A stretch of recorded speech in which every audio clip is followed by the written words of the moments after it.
బ్రహ్మహస్తం. శ్లో బ్రహ్మణశ్చతురో వామే హంసాస్యో దక్షిణీకర. తాత్పర్యం ఎడమ చేత చతుర హస్తం, కుడి చేత హంసాస్య హస్తం పట్టితే అది బ్రహ్మహస్తం అవుతుంది. 2 శంభుహస్తం. శ్లో శంభోర్వామే మృగశీర్ష త్రిపతాకస్తు దక్షిణే. తాత్పర్యం ఎడమచేత మృగశీర్ష హస్తం, కుడిచేత ప్రతిపతాక హస్తం పట్టితే అది శంభుహస్తం అవుతుంది. 3 విష్ణుహస్తం. శ్లో హసాభ్యాం త్రిపతాకాభ్యాం విష్ణుహస్త ప్రకీర్తితః. తాత్పర్యం 2 చేతులతో త్రిపతాక హస్తాలను పట్టితే అది విష్ణుహస్తం అవుతుంది. 4 సరస్వతీ హస్తం.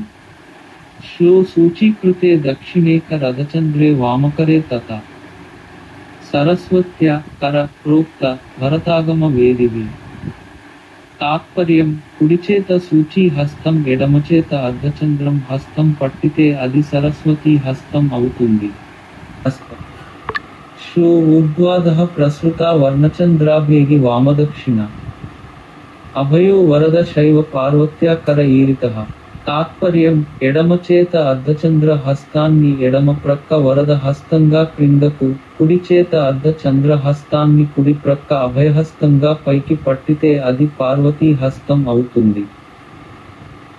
6 లక్ష్మీహస్తం.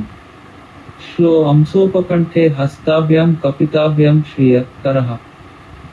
తాత్పర్యం 2 అంశముల సమీపమందు 2 కపితే హస్తములను పట్టితే అది లక్ష్మీహస్తం అవుతుంది. 7 విఘ్నేశ్వర హస్తం. శ్లో పురోగాభ్యాం కపితాభ్యాం కరాభ్యాం విఘ్నరాటే కర. తాత్పర్యం 2 కపితే హస్తాలు ఎదురుగా లేదా వక్షస్థలం మీద ఉంటే అది విఘ్నేశ్వర హస్తం అవుతుంది. 8 షణ్ముఖ హస్తం. శ్లో వాయే కరే త్రిశూలశ్చ శిఖరో దక్షిణే.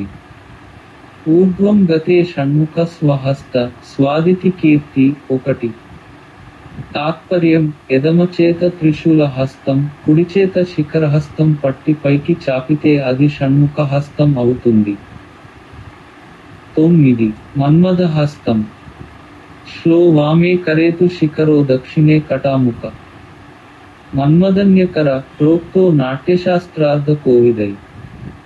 తాత్పర్యం ఎడమచేత శిఖర హస్తం, కుడిచేత కటాముఖ హస్తం పట్టితే అది మన్మథ హస్తం అవుతుందని నాట్య శాస్త్రవేత్తలు మతం.